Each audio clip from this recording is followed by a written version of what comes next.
I mean, they're acting like it's the Disney Vault. Nobody cares. Disney. Ladies and gentlemen.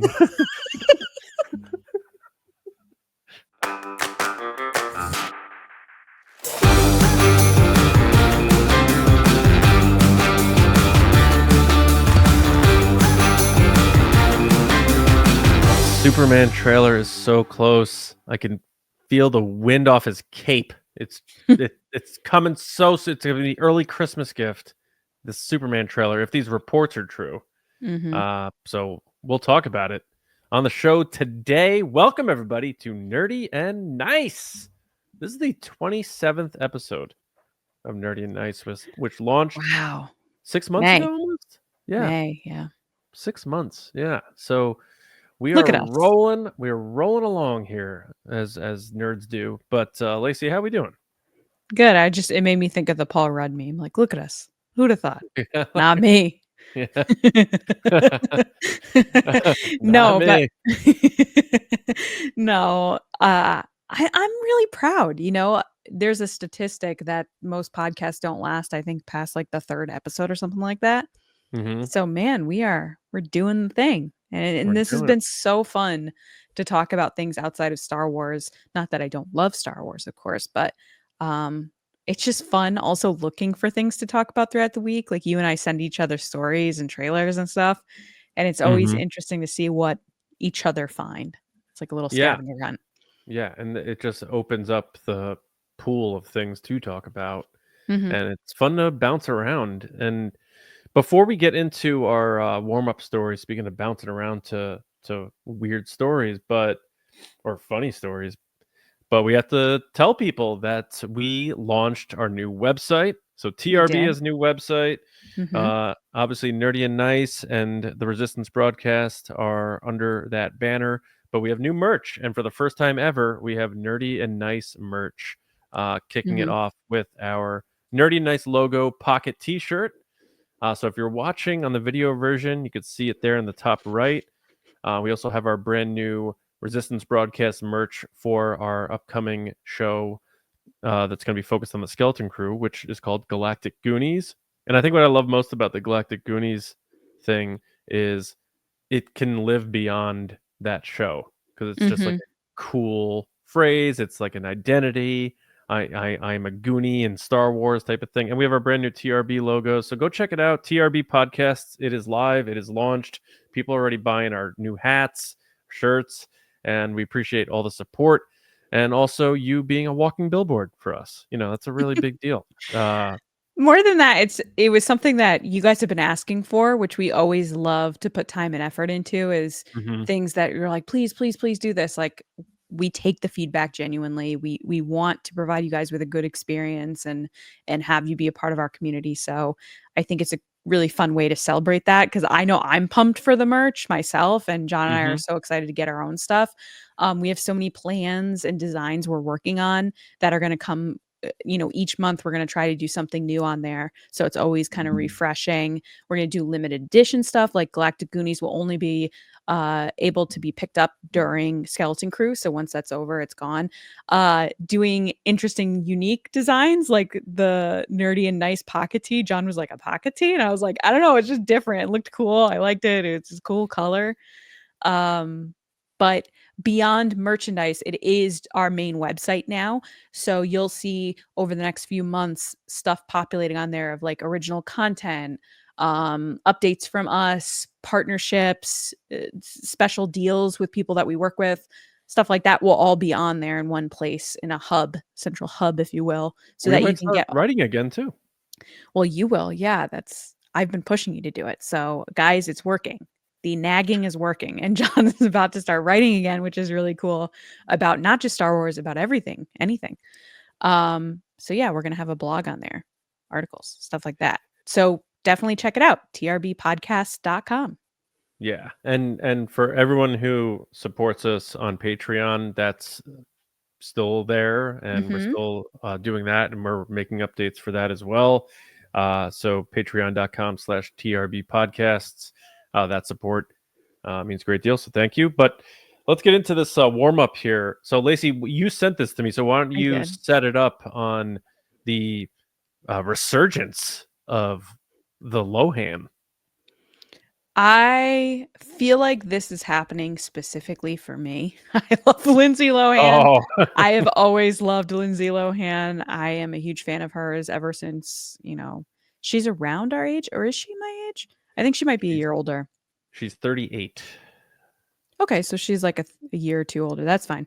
Anyway, she's just around my age. So I grew up with her. I went through the same kind of like, you know, periods as her. As like, you know, I loved the Parent Trap. Then she went through this like pop star, like I'm kind of sexy, figuring myself out phase. And now she's a mom, and she just became a mom around the time I became a mom. So I just feel like I've grown up with Lindsay. And speaking about her, like I know her, but I don't. But it feels sometimes like I do, and I'm just so happy for her that she is in a place now that she can be herself, that she's confident, that she's successful, and she looks amazing. Like I don't know what her skincare routine is, but I'm jealous because she looks incredible. She was on the Watch What Happens, I believe it's called, on Bravo. I don't watch it, but it's still on with Andy Cohen, and she was on there actually with Lacey Chabert. The two of them, because they're on rom-com movies for Netflix. They're doing kind of the rounds together press-wise. And she was on there talking to him about her time in the Parent Trap. And he asked her if the rumor was true that someone from Disney had asked her about her sister, her twin sister. And she said, yes, that is true. It was Michael Eisner, actually. Yeah. The Disney CEO said, where's your sister? And it's just so funny because she says that she didn't even think about it. And she was 12 at the time, but she said, I don't have a sister, but I should have been paid twice. Like, you know, you should have paid me twice because I don't have one. And like that coming out of a 12-year-old mouth is just so funny. And then she also let it slip that she's never auditioned for anything except Parent Trap. Yeah, it doesn't surprise me, actually. So Parent Trap is the only thing she auditioned for, and everything else she's just been kind of asked if she wanted to do it, like Mean Girls, Love Bug, whatever else she's been in. Yeah. I mean, I guess it surprises me a little that she didn't have to at least do one audition as a teenager or young adult, because there are some kids who act when they're children and they just don't develop the skills to it doesn't translate as an adult. Yeah. So I think her first role as like a teenager was like Freaky Friday, I think, around there. Mm-hmm. And that was a success. So then from there, she probably got all the other ones that happened the years after, before she sort of lost her way. And now here she is. She's back and telling stories, looking great, doing these Netflix holiday things, but also getting ready to fire off some big Disney stuff. Freakier Friday, and I'm sure a bunch of other things coming. But good for her. Bet she would do another Parent Trap if they I wouldn't surprise me if she ended up doing a Parent Trap where like maybe she doesn't talk to her sister, and then like her kids then get the sisters back together or something like that. Maybe. Yeah, I can see that being a new movie. Pay me, Disney. That's the movie idea right there. The two sisters have lost contact, and the kids now have to get the Lindsay Lohan sisters back together. Well, I can't wait to guest plots of crappy Christmas movies later in the show. But we have other stuff to get to first, so let's find out what's happening. Human sacrifice, dogs and cats living together, mass hysteria. Enough, I get the point. Well, you hinted about it at the top of what you're feeling, what's almost here, you're excited, which is we may know when the first Superman trailer is arriving. It's coming from Collider.com, and they're exclusively reporting that it's going to arrive mid-December to be attached theatrically to Mufasa, though, quote, nothing is set in stone, which I love how they're exclusively reporting it, but yet nothing is set. Yeah. I'm going to say that's a little bit of a because Mufasa is Disney and DCU is, I don't know, it's just weird. Like that's a weird thing to attach to, but I guess if they're going for the family audience, it kind of makes sense. But actor Frank Grillo, who is voicing Rick Flag Sr. in the upcoming DCU animated series Creature Commando, said he watched some of the trailer of Superman already saying, quote, "I got a sneak peek a little bit of the trailer, and I'm not joking, and I'm not blowing this out of proportion. My skin was hot and I had goosebumps," he said. "That's how great it is." John, do you believe Frank? Or do you believe Collider? Do you believe neither of them? I don't know, because James Gunn was like, "Yep, got the trailer. It's on my laptop. I have it. Mhm. It's on my hard Mhm. drive." So it's ready. We know that. Collider is a reputable site. They've been around for a long time. But I agree. The Mufasa thing also makes me scratch my head. Not only because it's a different studio entirely, but Marvel is owned by Disney. So you are going to promote your direct competition next summer when 2 weeks after Superman comes out, you're putting out Fantastic Four? That Mhm. doesn't make any sense. So while I think it might come out, I don't know that it'll be attached to Mufasa. Does And it bother you though that they say this is happening, quote, but nothing is set in stone? well, yeah, especially when they put the word exclusive in all caps, and they're like, Like, I "We." hate that. Like, that Yeah, just seems like a cop out, and it seems like it's not an exclusive, you're just guessing. They should have said rumor. right. I agree. I agree with that. When you say exclusive and you have a reputation that Collider does, people are taking that as a lock. Mhm. So Yeah. I agree, because then what you're gonna have is people are gonna go see Mufasa early. It's not gonna be there, and people are gonna say James Gunn pulled it. He pulled it. He wasn't ready, and it's gonna create this false negative buzz. Or Mhm. I didn't want to go see Mufasa, but I did to go see Superman on the big screen. I didn't see it, and Mufasa sucks. And screw Jon Favreau, and whatever. Mufasa was the one that I told you at D23, like, they had the director there, Hmm. and nobody was in the room. Like, it was Why? 8 people sitting on the carpet listening to this guy talk about Mufasa, because they planned his, like, director spotlight during one of their big kind of panels. Hmm. Their big, like, live action panels or something. So then everybody was just at the live action panels and not paying attention to what was going on, and so he had a room of, like, nobody being in there. Like, it That's just makes me so sad when that happens to people. I wouldn't wanna wish that on anybody. yeah. Well, I'm hoping Mufasa is good. Like, Yeah. I'm as big of a Jon Favreau fan as I am. I wasn't that into that new version of the Lion King, just because the old one's just better, and it's classic, Mhm. and all that.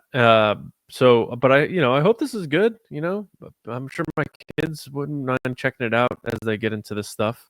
Mhm. But Superman being attached to it, I think we both independently thought that it's strange. So we might be just using logic to think that it just doesn't make sense that if it does happen, you'd be like, so they just like cross promoting? Because the Disney owning Marvel aspect of it is what makes me say, like, why would they ever do that? So Yeah, it doesn't make I don't sense know. either. Yeah, we're not buying that one, but yeah, we'll see. We'll Do you see. think we're gonna get it in mid-December? Forget that it's a tied to Mufasa. Do you think we're gonna get it in the next month? Yes, I do, because we know it's done, and I guess post holidays people check out a bit, and that's when they usually like dump movies that they're not confident in. Mhm. Waiting till Super Bowl, I don't know that Super Bowl carries that cachet the way it did anymore, because they release the commercials early anyway now. They really do, and it's so weird, but we'll talk about that when the Super Bowl comes around. I Yeah, could see them doing a separate trailer specifically for the Super Bowl or like a first look, but I can't see them holding the trailer till then. yeah. And What is one thing you want in the trailer? Like, if you could pick one moment to have in that trailer, what do you wanna see? I want to feel a sense of pure goodness out of the character, and I want to see him fly. I want to see every time a new Superman comes around, there's new special effects. And I remember when the Brandon Routh movie came out in 2006 and they showed that airplane scene, I was like, man, my first thought was, my God, if Christopher Reeve was alive to see this today, and what he could have done with these special effects, you Mhm. know? And then Man of Steel comes out, and I was just like, oh my God, this was so different, but it's so good because it's a human story about an alien. And then you hear about this, and it's James Gunn, and you just like you feel like now it's limitless what they could do. So, not to make a pun, the sky is the limit. Like really, like he can do anything. And I'm not saying I don't believe Frank Grillo.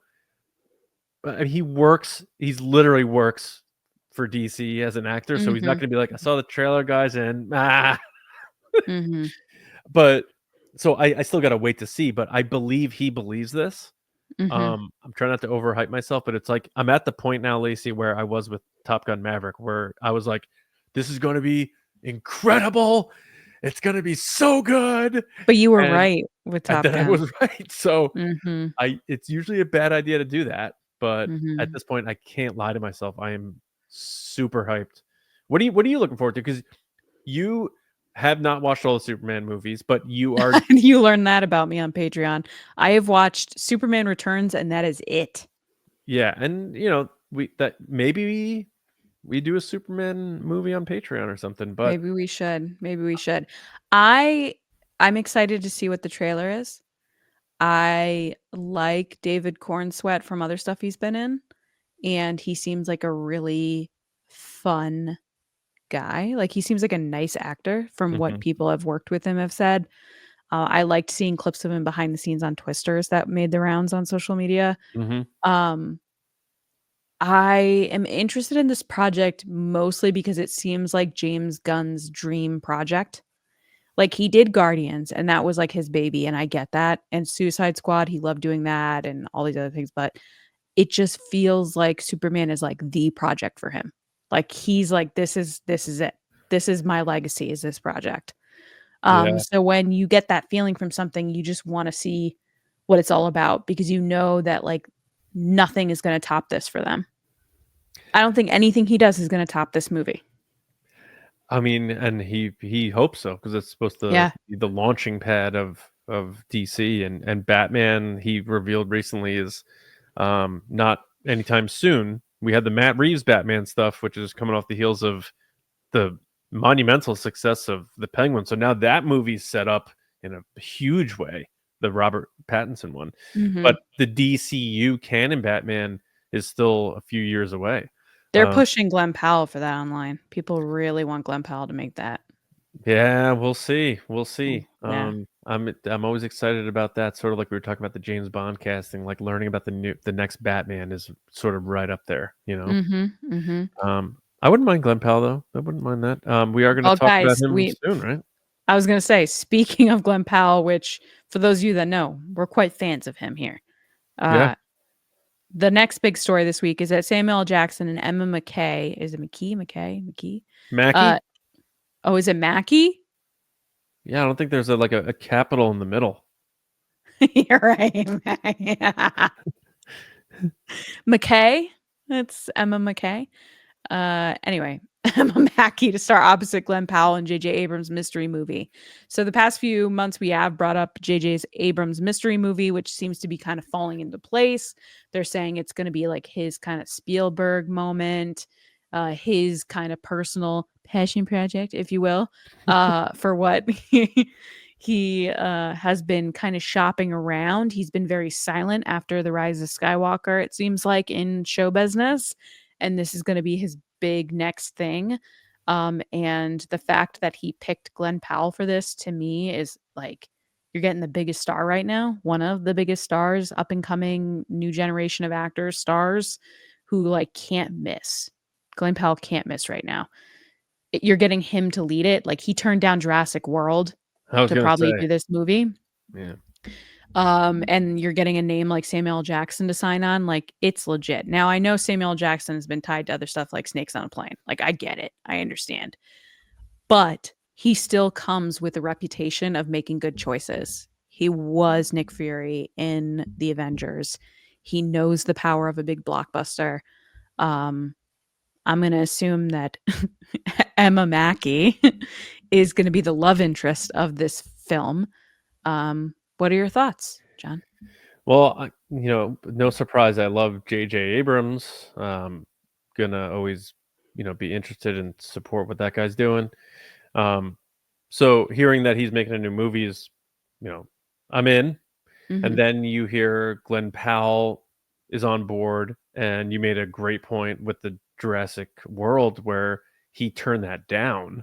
And I don't think it was because of this movie, because that movie's already done filming, or I don't know. Yeah. It's the level of commitment and or taste, I guess.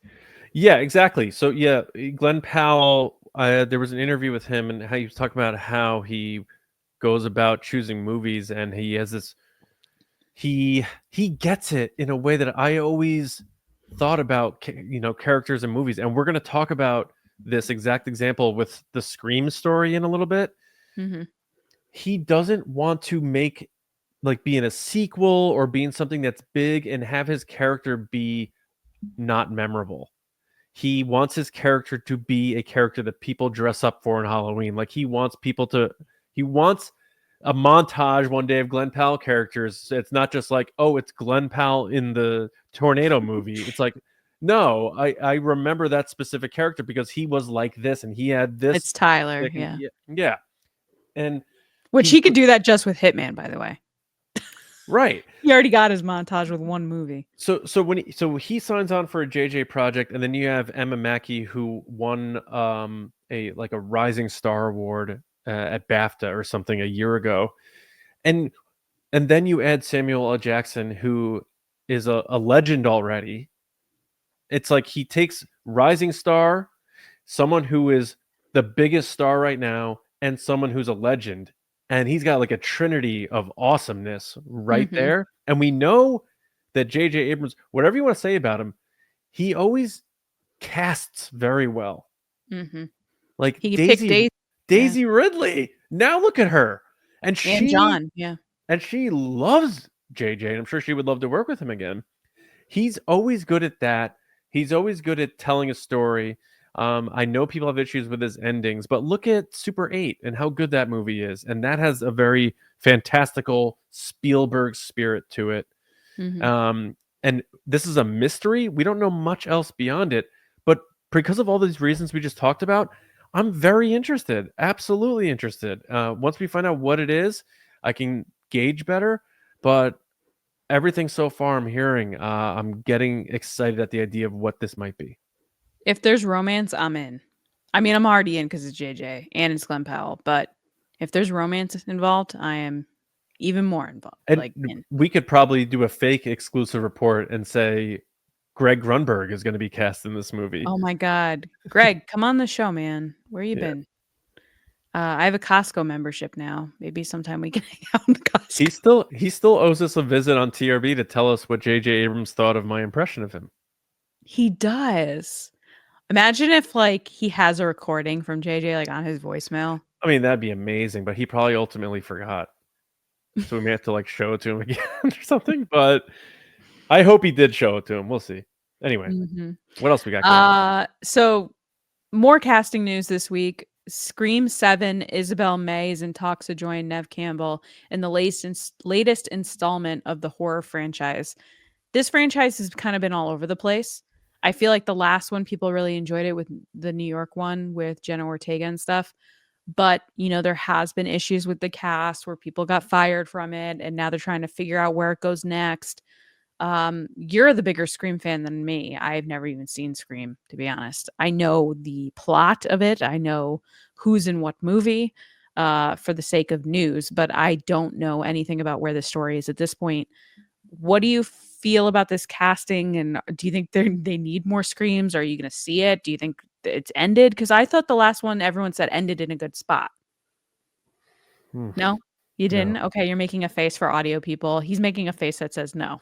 I think there's one great Scream movie, there's one good Scream movie, and the rest are not good. That's okay, tell me the good one. Scream. The first one. Yeah. And what's the not good one? Well, the decent one is Scream 2. Oh, so it goes Scream 1, Scream 2, then nothing. Then it falls off a cliff. Yeah. I'll tell you when it fell off a cliff. After the opening scene of Scream 3. Because the opening scene of Scream 3 was so inventive and legit scary that I was like, holy cow, this is going to be like the end of this amazing trilogy. And then the rest of the movie just got dumber and dumber. Isn't that the worst though? Because I never watched the Halloween movies, and the one I did watch, the first one I ever watched was the second one of this recent trilogy. That, by the way, the second and third one should have just been one movie.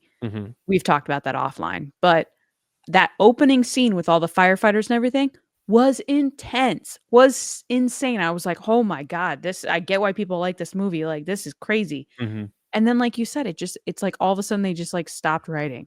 And I was like, what? This is what everybody likes. And Matt was just like, this is terrible. Did you watch good. the whole spiel, the whole thing? Yeah. The staircase scene at the end. And then it's like, it just kind of ends. And you're like, okay, so what happened? I was so confused by the end, and Matt was like, please don't judge the franchise on this movie, because I guess he said the one before it was so good. What was that one? The newer one of the trilogy, the first one, where she's old, the very first one of the trilogy. Before the fireman scene where they're in the house. Oh, yeah. He said the new one was so good, and he was like, wow, this is going in a new direction. And then I watched the second one with him. That's brutal when that happens. And yeah. And then, Kevin Williamson, who created Scream, came back to write the fourth one. People were like, oh, right. And I was like, this is terrible. The ending was terrible. It's like these Scream movies hinge so much on the killer reveal now that it's never been a, oh, I can't believe it's that person. It's like, who is that? Like, would they have 4 lines in this movie at like a party? It's like, it honestly, just reminds me of Deadpool, because I just watched it, where there's all these moments that he's like, don't talk, you don't have any lines here. Yeah. You're not getting paid. Or it's like why that person? I thought the last Scream movie was actually really bad, the one in New York, and it should have been great because it's Scream in New York, and they've never done that. But it wound up being way more closer to Jason Takes Manhattan than Annie Hall or whatever. Was the acting good though? Like, the movie could be bad, but the actors are good. I guess. Like, was Jenna Ortega good? I love Jenna Ortega. I think she's better than this. And here's the thing that I realize, because characters are a big deal to me, and I like my characters being memorable. And you could show me the posters of the first 2 Scream movies, and I'll name every character on the poster. I walked out of Scream, and I'm like, I don't remember what her name was. Sabrina something Carpenter. I think her name was like Sabrina Carpenter. Stop. Their last name was Carpenter. I know that. The funny thing is that Sabrina Carpenter does have a music video where she makes out with Jenna Ortega, but it's like, and I knew it was Carpenter because it was a tribute to John Carpenter, the master of horror himself. So, but my point is, like, I didn't remember the names of the killers. It was just so ridiculous that there was no payoff, and I feel like it's become so bad to the point where this casting news about Isabel May in talks to join Neve Campbell in the latest Scream. It's Scream 7, so it's like really getting late in in how they're doing this. I should be excited about Neve Campbell coming back. I'm not. I actually thought when they rebooted Scream, when it was just called Scream, even though it was Scream 5, and they made like the V red to like tell dumb audiences that it's number 5.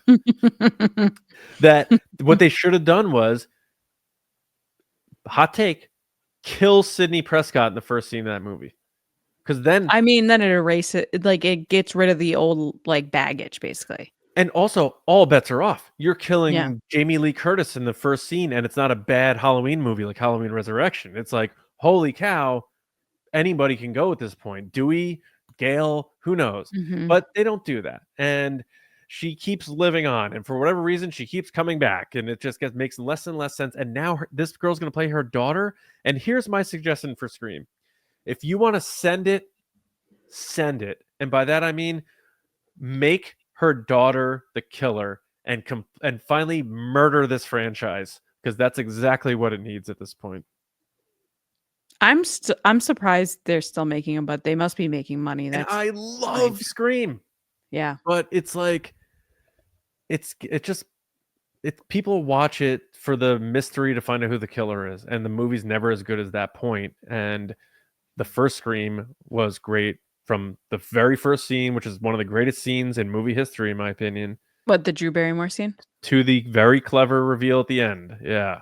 I was about to say the Drew Barrymore scene, like behind the scenes of that, made the rounds recently on social media, like a video of like interviews and them showing the setup and everything.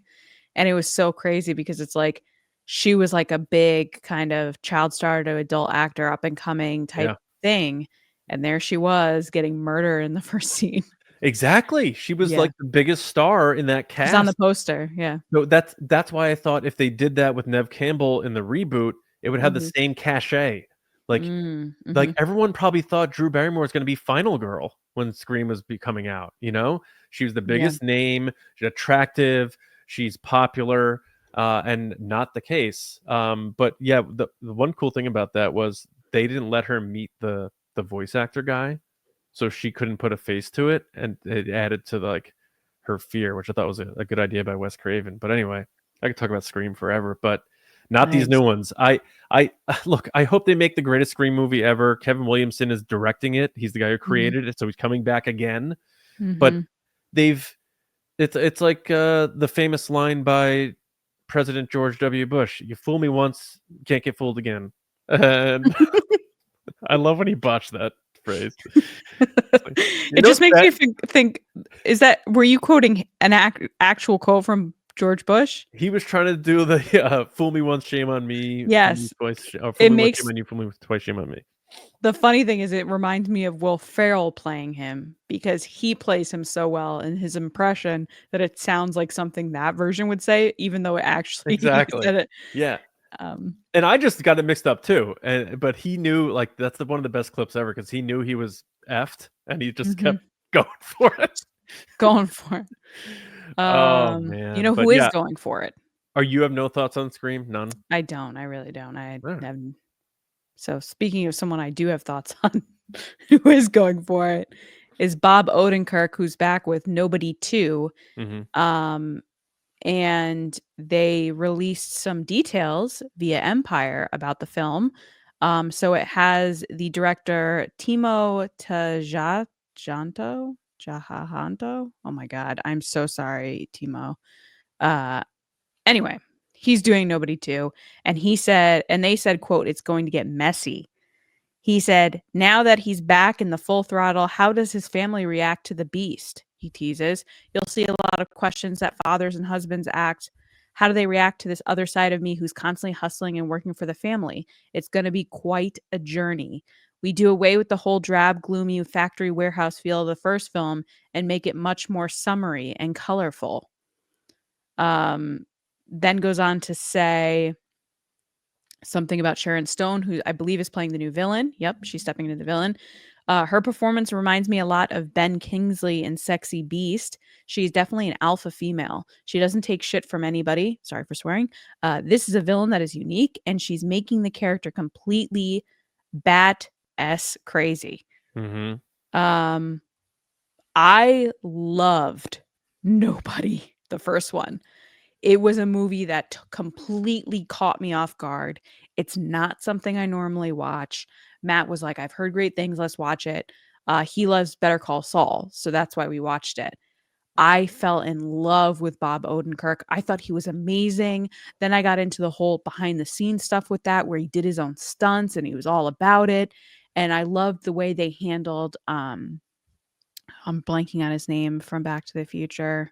Christopher Lloyd, the way they handled his character and their explanation of like, look, he's older. We're not going to have him do crazy stunts. We're just going to say he's an old guy, give him a shotgun, call it a day. Like, let's see what he does with it. And it was awesome. It was so well thought out. It was so entertaining. I didn't want it to end.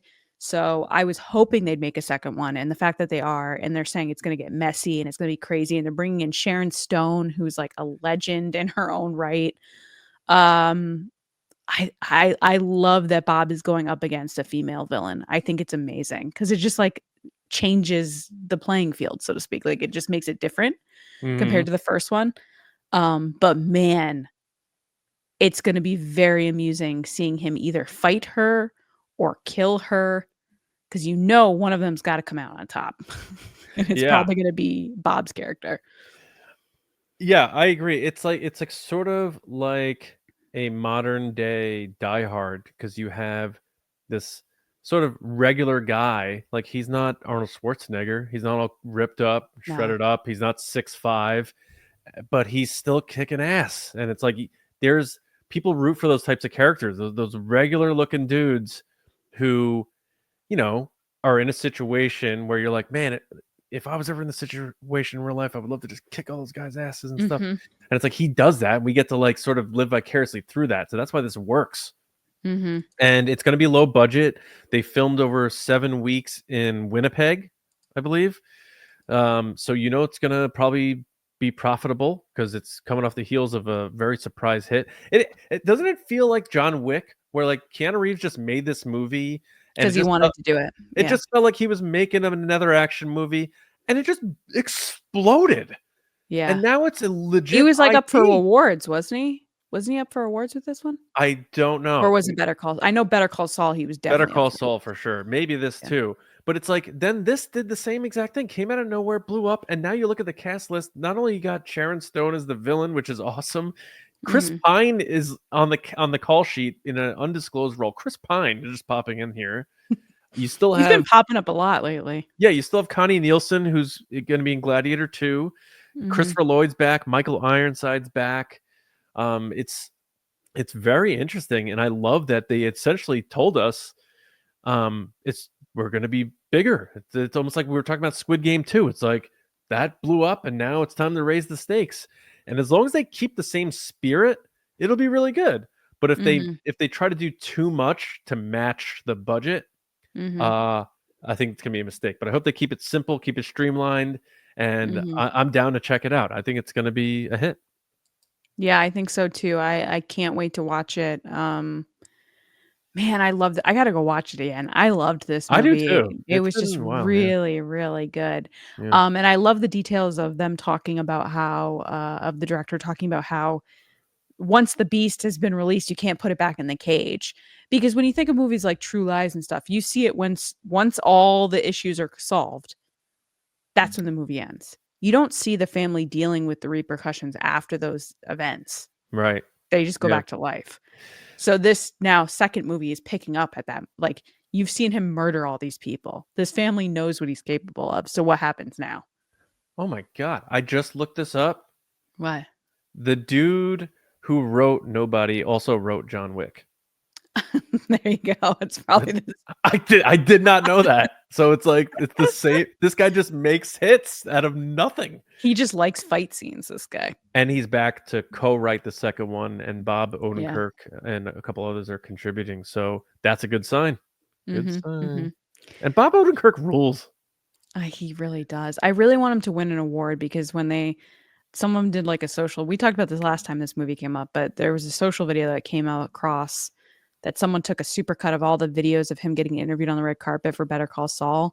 And they're like, do you think he's going to win? You're winning? He's like, no, nope, never going to win. And like, he didn't win. And it was just so sad. And I just want to see him win something. One day. Yeah. One day. Anyway, let's get into what is coming out. Like soon. All right. Eventually. Coming up. Yeah. Trailers. Oh, God, I love that movie. All right, let's get into the trailers for this week. We have 3 on the docket. I don't even know what a docket is, but people say that. You do say that a lot. I actually wanted to ask you what that meant, because I don't know what a docket is. I'm sure it's like some type of like mechanical checklist or something. Yeah, I'm not going to look it up. You're not? We're just going to let people sit in it? Okay, just enjoy that. What is it, guys? I'll let them look it up. Yeah, but people know the phrase on the docket. And we tweet at us or blue sky us, Instagram comment. What is a docket? We have 3. I'm going to work backwards here, I think. But let's start with A Nonsense Christmas with Sabrina Carpenter. Coming to Netflix on December 6th. Keep the kids probably away from this one.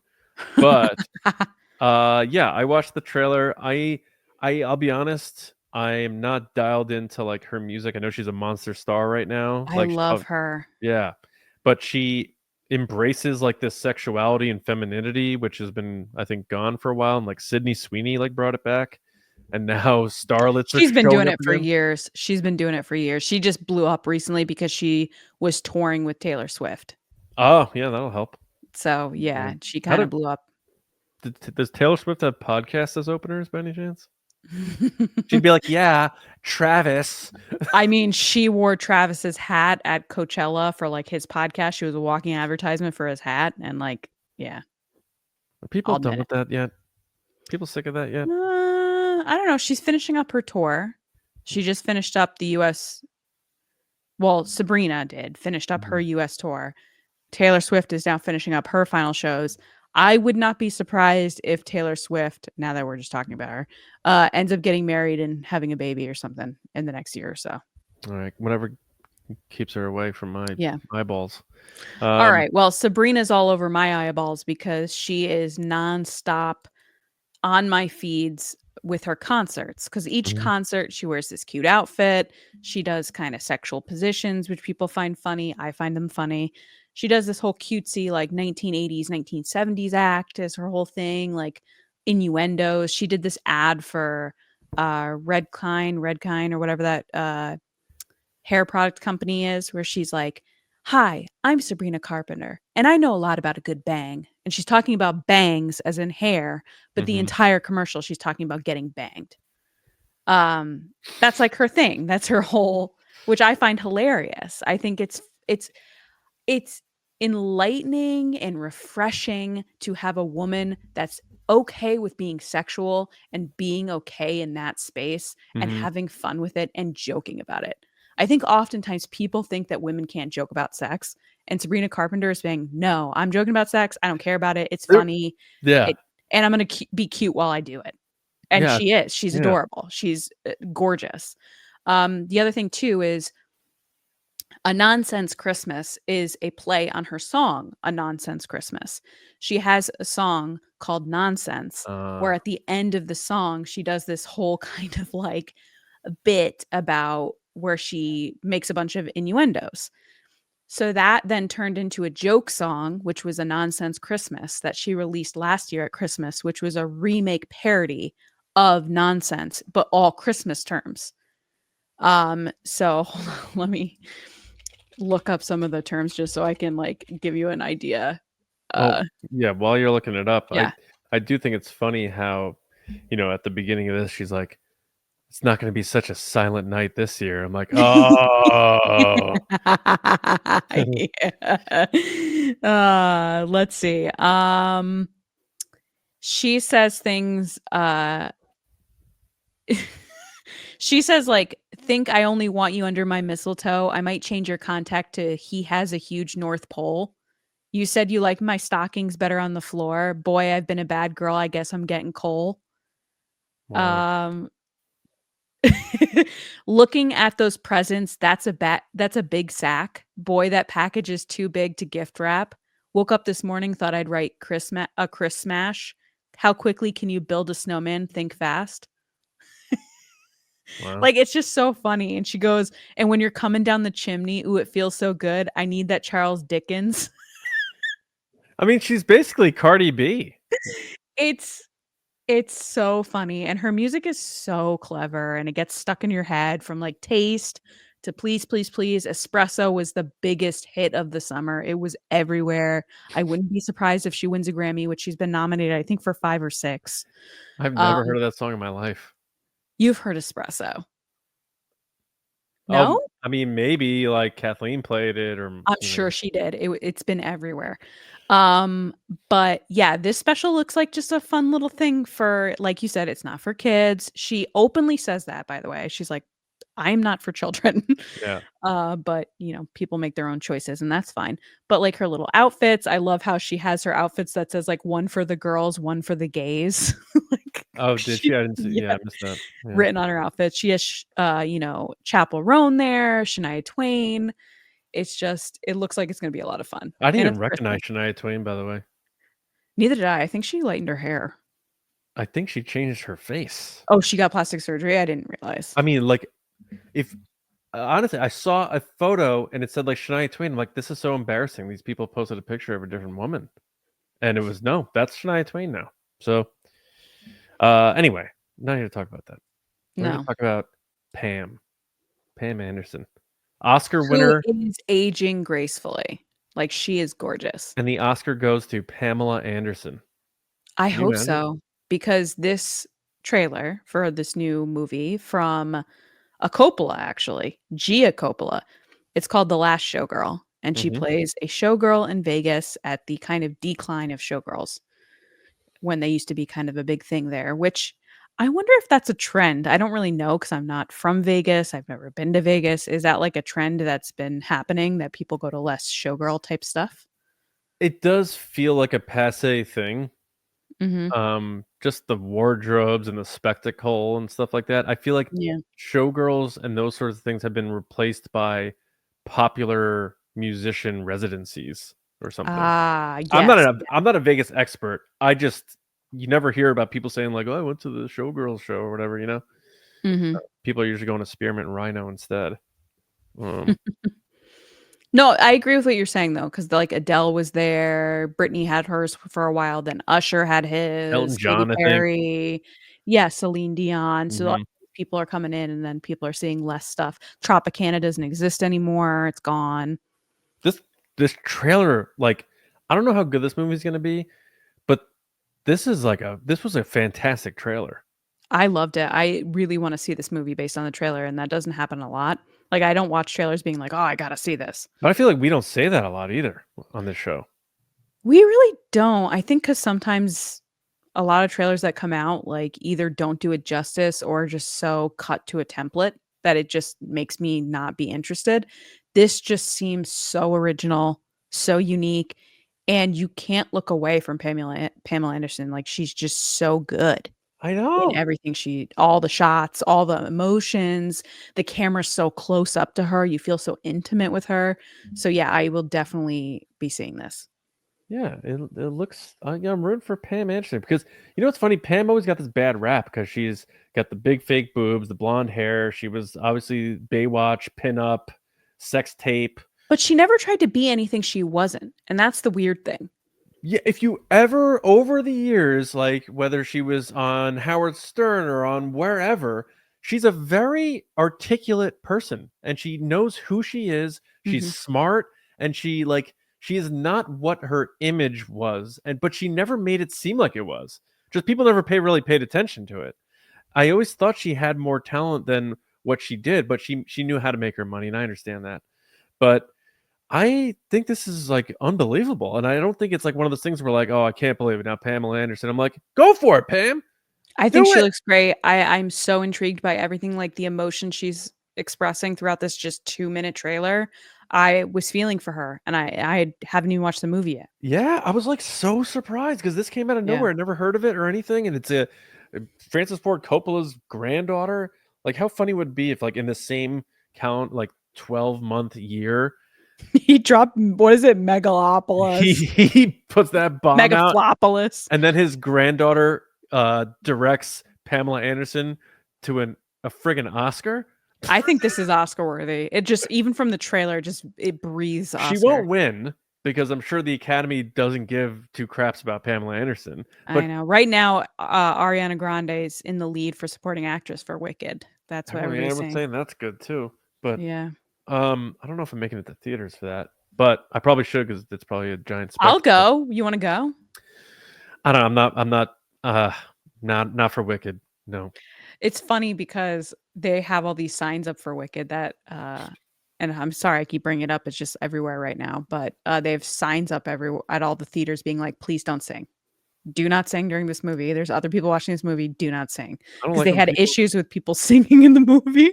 Yeah, it's like going to a concert and like you scream your head off, so you're not actually hearing the band that you paid $200 to see, sing. But I gotta admit something. I was so wrong about my guess about Lady Gaga and Joker 2. What happened? Even the actors Did you see were it? like, no, I still haven't seen it because I've Oh, because heard. you were so hyped on it. And Matt loves Tim Dillon, and Tim Dillon's in it. And he was like, even when I was in it, I knew this was the worst movie that's ever been made. I can't believe it because the trailers looked so interesting, and I'm like, oh, they're gonna weave music into it, and they're probably gonna make it a part of his psychosis. And like, no, this is just a musical, and it makes no sense. So I thought, because Lady Gaga is very good in She is. what was that movie where she was the singer with Bradley Cooper? That you won an Oscar for? No, she didn't win an Oscar for that. Oh, for the song, not The an acting song Oscar. she did. Yeah, No, yeah. the song she won. Tell me something, girl. What was it called? Turn around.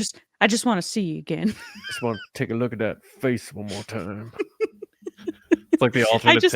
I just know the meme where he's like, just hold on, and people put something else there, and he's like, I just want to take a look at you one more time. Greg Grunberg also in that movie. Is he? Yeah, he plays the limo driver. And then, oh right, we talked about that with him when he was on. Yeah, TRB. he talked about working with Stephanie. Yeah. Stephanie. Andrew Dice Clay plays her dad. Like, that was a pretty good movie. What was that called again? Why am I forgetting? It was a remake too. Star is Born. Star is Born. Yeah, that was pretty good. She did a really good job in that movie. She did. So I don't know. I was rooting for her. But anyway, Pam, good luck. Do it. Shock the world. I don't think she's gonna shock anybody. I think that trailer really sets up that like she's just good. Right, but I mean, like, name 2 Pamela Anderson movies. I can't. I think she's in some of the scary movies, right? I can only think of that was Carmen Electra. I don't know if she is. No, she's in the second one. I think with they make like a spoof on The Grudge or The Ring or something. She's in that. I mean, so. The only one I can think of is like Barbed Wire. Oh, I don't remember that movie. She was like this, like action spy, but she had a tight leather outfit on her. No. So I'm rooting for you, Pam. The one thing I do know about Pamela Anderson that she's been making headlines in the past few years is that she doesn't wear makeup anymore to like any events. And people always were like, that's so weird. Why isn't she wearing makeup? And it's actually a really heartbreaking story. Her makeup artist, who she was extremely close with for many years, passed away. So she felt like she couldn't wear makeup anymore because her best friend wasn't around to do her makeup for her. Wow. So she's never wearing makeup ever again? So when you see her at events, she doesn't really wear makeup, no. She wears it in this movie, I think, for the sake of the movie, because you see her with eyeliner and stuff. But like out and about, no, she doesn't wear makeup anymore. Maybe she's afraid of Joker products, because in Batman, they had to stop wearing makeup because he would put his poison into all the cosmetic products in Gotham City. No, I think it's the heartfelt thing I just told you where her friend died. Could be. Could be. So, Lacey, I haven't seen How to Train Your Dragon, any of them. I have. So let me get your thoughts on this trailer of this new live action sort of version. So Gerard Butler is playing himself in this, which is hilarious because he's the dad in the actual animated movie. So they're literally just taking him and dressing him up as a Viking, and they're like, "You're the dad again." Well, he's not playing Gerard Butler though. No, he's playing the dad. He's playing the dad, but Gerard Butler's playing himself in this movie. I'm like, whoa. Okay, he's Hiccup's dad. Hiccup is the main character. He's Hiccup's dad in the animated version. It's basically like Viking Gerard Butler. But it's funny because they just put a huge beard on him and they were like, you are also Viking Gerard Butler in this. Right. So it stars Mason Thames and Nico Parker as Astrid. And there's been a lot of back and forth this past week with this trailer because people are complaining that Astrid doesn't look like Astrid in the cartoon, who's blonde hair, blue eyes. To which I say, we're doing this again? Yep. Who cares? It doesn't matter. It's a movie. Everybody chill out. She's gorgeous. This girl is gorgeous. Nico Parker. She looks amazing. It's going to be a lot of fun. Toothless the dragon looks exactly like the cartoon. Like, it's insane how good it looks. I know that they're doing a How to Train Your Dragon Land in the Epic Universe at really? Universe Studios. Yeah, they're gonna have dragons flying around and stuff. It's like it's insane. So it's no surprise that they're making this movie, and it seems like Disney and now DreamWorks are going, hey, let's take what's super popular and make it live action. They're just looking for money. I get it. It looks entertaining. I'll see it. The music, I believe, is John Powell, and he's doing it again. He's still doing the music. Which He is. we spoke to him on TRB. I would love to have him back. We should have him come on this to talk about How to Train Your Dragon. That'd be really cool. That'd be really cool. He was so nice. So nice. Go follow him. He's amazing. Yep. And he's like a big make Solo 2 happen guy. He so is. we love that too. But yeah, you know, Nico Parker, who's playing Astrid, looks great. Mason Thames, he looks like a guy in a wig. Like, it's not that serious. It's a kids movie. It looks fun. The music is amazing. Seriously, go just listen to music. I will see this. 100% will see this. Yeah, I saw people criticizing how the dragon looked, and I was like, that looks pretty good. I don't know what your guys thought. It looks exactly like the cartoon. Like, literally. I think the only critique that people do have that I was just like, okay, that's a point, is that the trailer is seemingly shot for shot from the cartoon. And so people were saying, well, the animators that did the original, are they getting paid for their work? Because you basically stole their work to reshoot it shot for shot. Well, it's the same production company, isn't it? Yeah. I'm not saying I'm 100% on board. I'm just saying that was one of the complaints I saw, which I find that people just complain about everything. This looks like it's going to be a lot of fun. I look forward to seeing it. I think, John, your kids would love it. Oh, have you ever definitely. seen it with your kids? Yeah. No, I have to introduce them to this. They're going to be obsessed with Toothless. He is so cute, and you're going to love the music, like I said. John Powell. Well, John Powell. Yeah, he's so good. So I'm just checking on. I believe it comes out next summer. Yeah, June 13th. Yeah, so the writer and director, Dean DeBlois, are the same. DeBlois, yeah. He directed Lilo and Stitch. He directed the other How to Train Your Dragons. So they got the same crew. It's the same team. Yep. Yeah. That's cool. I like that. And bonus. That's why I never saw How to Train Your Dragon. What? Jay Baruchel. Yeah. What about it? I can't. Oh yeah, you can't stand him. I can't stand the sound of his voice. That's why you didn't see it. He is super annoying. I'm not gonna lie. His voice is like very whiny. But if you overlook that and just watch it for the sake of, my God, that's literally why I haven't seen this movie. Well, so this one doesn't have him. So maybe I'd watch this one first. I don't know. I think you should watch the original. Yeah. Your kids are gonna love it. It's so fun. It's a really, really fun movie. Yeah. It's really good. Yeah. All right. Yeah. I'm down. They're gonna be obsessed with Toothless. I watched it. How many are there? There's 3 of them. Oh my gosh, is there 3? I think I've only seen 1 and 2. I used to babysit for a kid that would only watch 2. So I have. Hear me out. I have How to Train Your Dragon, How to Train Your Dragon 2, and then How to Train Your Dragon: The Hidden World.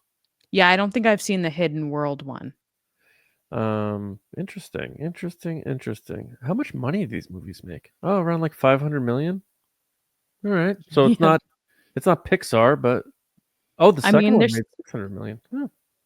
They're making money.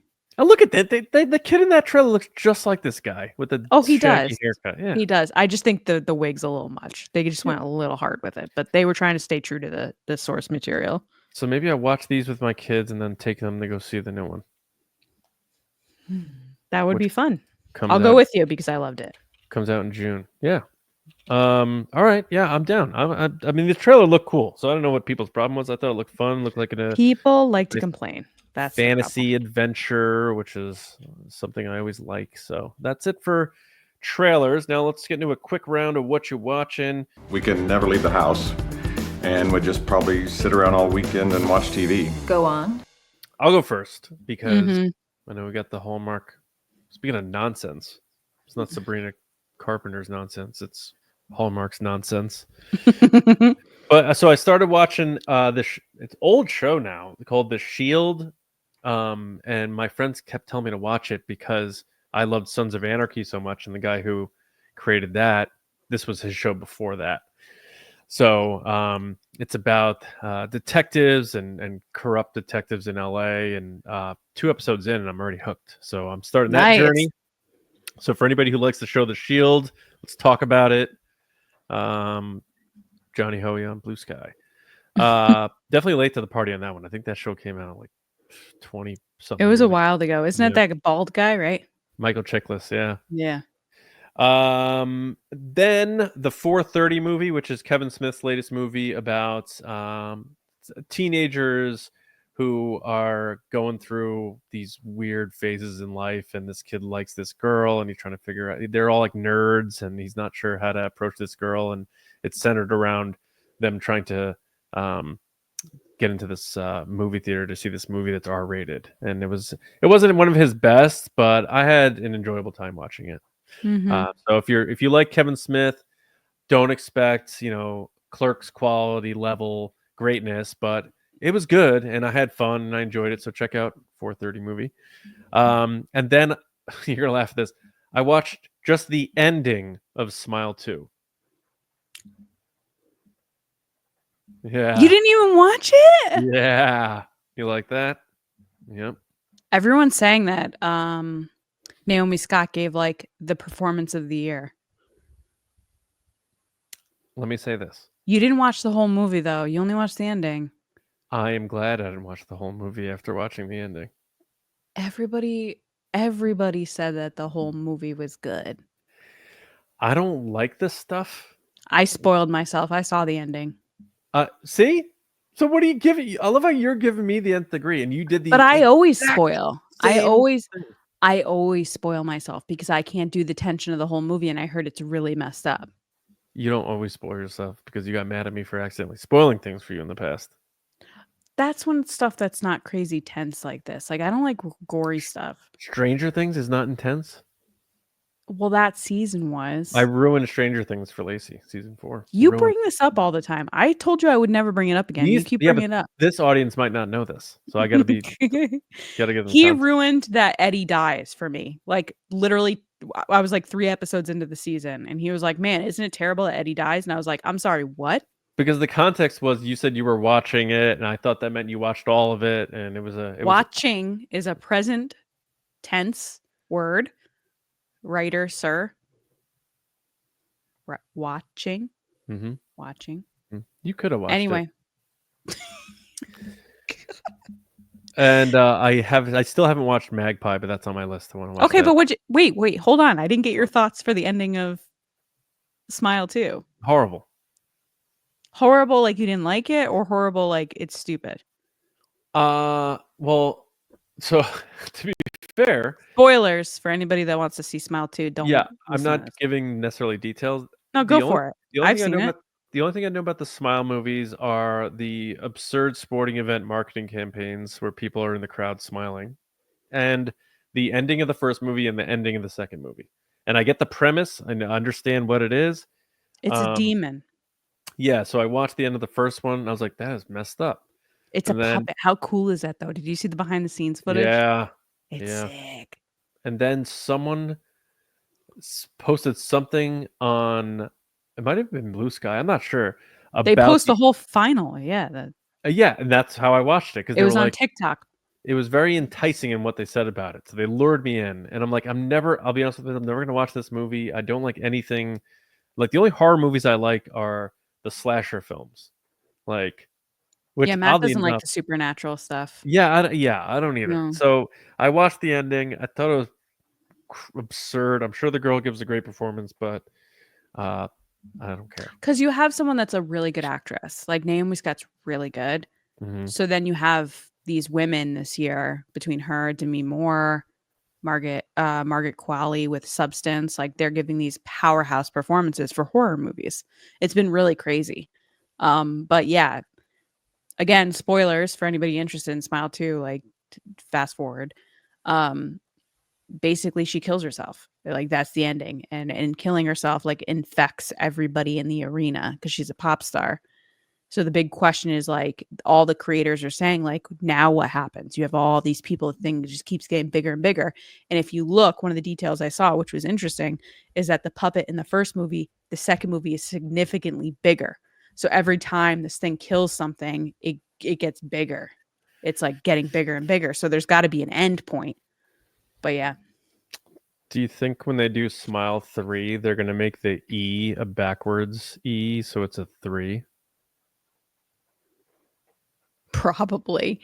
But I have to give them credit. They do That's have what I really good think about these movies. They have really good marketing for these, though. Like No, the they creepy do. people smiling and stuff. And then the idea that they were like, if you watch the movie, you can watch the movie for free online if you smiled the whole time and like the thing would record your face. But I'm Oh. sure you're signing away like your AI something or ability to use your face or I don't even whatever. know if I could do that. I feel like I have weak face muscles. Yeah, it'd probably no. Like when I'm at the dentist, they're like, wider, please. I'm like, that's all I got, man. Like, do you? What? You know when they're like, all right, open wide, and you're like, yeah. And they're like, so basically, this thing would try to climb inside you, and you'd be like, "This is all I got, guy. Like, that's just it. kill me." Yeah, Just kill like, yeah. Honestly, just end it. like I'm too embarrassed to ask them if they have like a vice or something. You know, what are those things? Like put it in and keep They it do open? have one of those. Yeah, I All need to ask them dentists for one do. of those. Yeah. But I'm saying the demon would just be like, "Come on, guy," and you'd be like, "This is it. This is all I got, man. Just kill me." Like That demon would be too annoyed to be inside he'd be me. like, never mind. Let's Yeah. get out of here." Like, God, this guy, I'm out. I'm going to Gilleran's house. Smile 3. Smile 3. Smile E. All right. So that's it for me. So now it's time for me to guess the plots of crappy Hallmark Christmas movies. So as each week, for those of you that are tuning in, I read the 3, count it 3, coming up on 4, by the way, this coming weekend. First of all, happy Thanksgiving. We're gonna get to that eventually, but they have 4 movies this coming weekend, including the Chiefs love story movie, which I can't wait to hear what John thinks of this Chiefs, which we talked about on this show weeks ago. But anyway, what's it called? Like something like End Zone Eternity or some crap like that? I think it's like something about like something touchdown, love and touchdown or something. I don't know. I don't remember. It's like a Chiefs love story. God. Anyway, that is next week. But this week I have 3 more. Yes, 3 more Hallmark movies where I'm going to give John the title and he's going to guess what it is. And then I'm going to read the synopsis and talk about it a little bit. By the way, nobody gave me credit. No listeners gave me credit for nailing that one last week. The one you even got it down to Vermont. Like you were on. I'm 1 for 6 or whatever we were like something. So this one's called All About the Sings.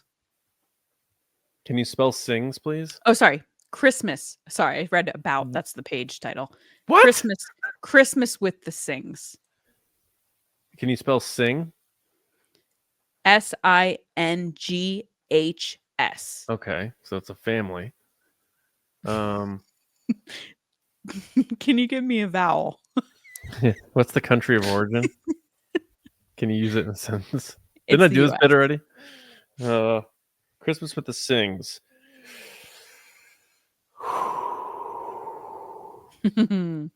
Christmas with the Sings is about... Oh, I got it. Okay. So, retired professional golfer Vijay Singh, his daughter meets this guy and he pretends to be in love with her because he wants to meet her dad, a famous golfer. This kid's a golf nerd. So this whole movie, he's pretending he doesn't love golf because he doesn't want to tip her off that he's really in to meet her dad. And so Was tip off a pun there? Well, tip off is not a golf term, but Is it a golf term? tee off is golf. Oh, tee off. You're right. Yeah. Sports. Sports. So anyway, while he's pretending to love this girl, he finds out that he actually does love her.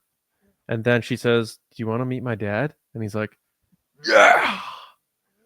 So he travels to the Singh's home during the holidays and meets Vijay Singh, his golf hero. Christmas at the Singh's.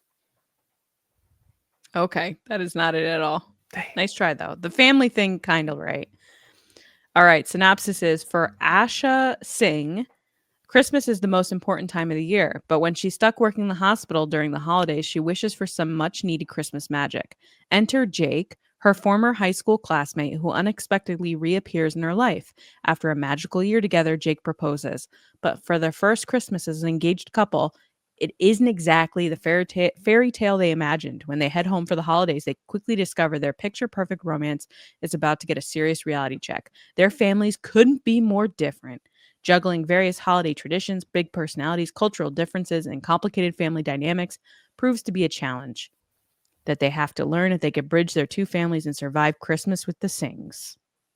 It stars Njuja Joshi and Benjamin Hollingsworth, which some people might know Benjamin Hollingsworth from Virgin River on Netflix. He plays the Virgin? kind of like, no, he plays the troubled ex, I think a Marine or vet on the show that has like PTSD, and he's always in trouble, and he gets wrapped up with like this drug dealing mob. He's fine. He's kind of an annoying character in that show, and I found this movie, he was also pretty annoying. He was on a movie last year that he played. It was like a Santa pub crawl, and he like met a girl in the pub crawl. Like that movie was more entertaining than this one. Basically it's like he's Scottish Irish origins, and then his fiance is Indian. So you have the two families that like have different traditions and stuff. It wasn't that interesting to me. Honestly, I turned it off because I got so bored. It was like a 2 out of 10, 3 out of 10, 2, something like that. Yeah, it sounds like a bad, like Crazy Rich Asians or something. Mm-hmm. Up next is Jingle Bell Run. Jingle Bell Run. It stars Hallmark darling Ashley Williams and leading man Andrew Walker, both very popular people on the channel. Yeah. Okay. It's called Born to Run. It is the Bruce Springsteen biopic. No, it's Jingle Bell Run. Oh, Jingle Bell Run. Okay. You got this. This is about a guy who got dumped because he was out of shape, overweight, and he wanted to prove to his ex-girlfriend that I'm basically telling the plot of Just Friends, I think. I think so too. But he's like, I'm going to prove to her that I'm somebody. And he signs up for a marathon that takes place on Christmas Eve.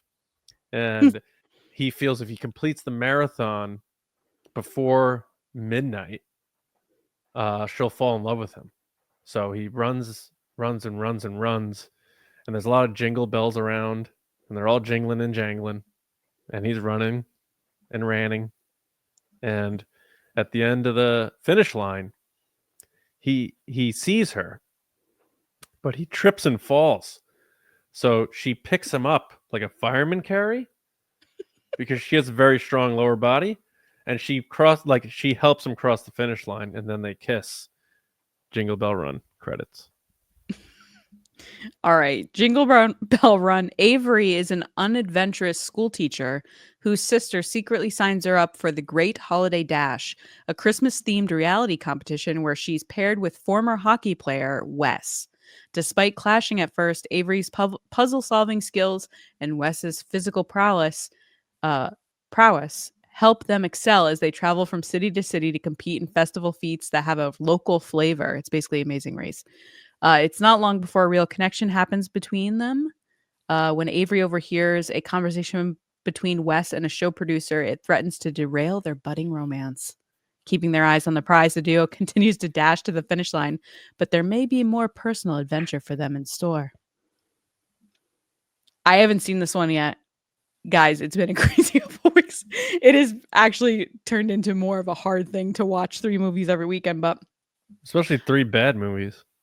Okay, if you were to look at a weekend of Friday, Saturday, Sunday movies with Hallmark, I would advise most people to watch the Saturday movie because that's their primetime movie. That's the movie that has the best people on the channel. They match up the popular people. Like I said, Ashley Williams and Andrew Walker are very popular on Hallmark. Like they're in the biggest movies of the year. So I would assume that this movie's probably really good. So stay tuned for my review of this. I'm sure it's great. It doesn't hurt that this guy looks like my husband. So that's always enjoyable. I don't think he looks. That's interesting. I don't think he looks like him. Oh, Ashley Williams? Is that the girl from How I Met Your Mother? That's the girl from Christmas in Evergreen. Yeah, but if it's this Ashley Williams, she played one of Ted's love interests in like season 1 of How I Met Your Mother. I'm sure, because a lot of people that have been on Hallmark have also played in other things. She was also in Something Borrowed. You see that movie? Yes. Yep. Oh, okay. Yep. Yep. All right. The last one of this episode is Confessions of a Christmas Letter. Something Borrowed is like The Godfather compared to this crap. Confessions of a Christmas Letter, John.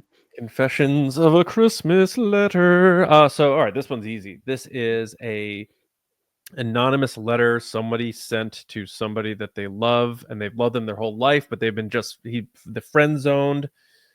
And then it's this whole journey of trying to find out who wrote me this letter. And he's like, I don't know. Somebody great though. And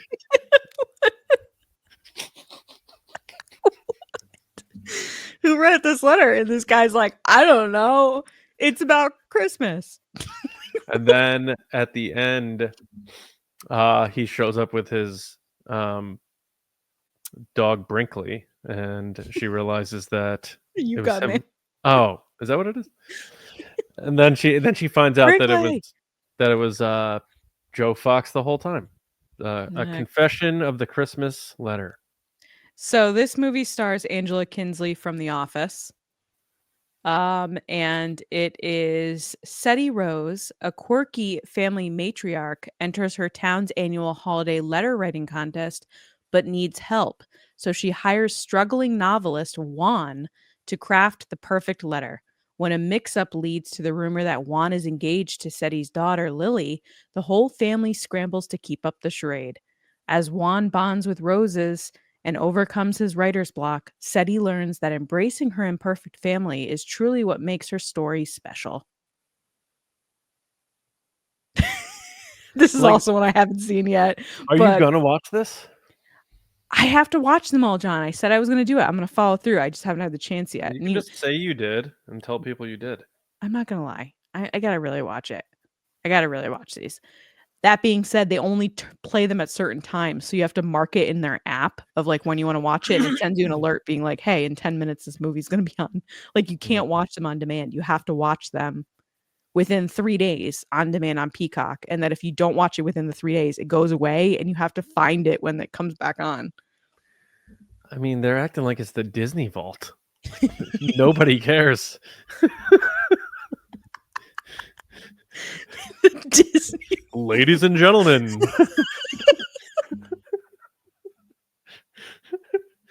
That is back again for a limited time. It is The Little Mermaid. They're open. Disney Vault. Buy your 40-pound VHS box with the white plastic.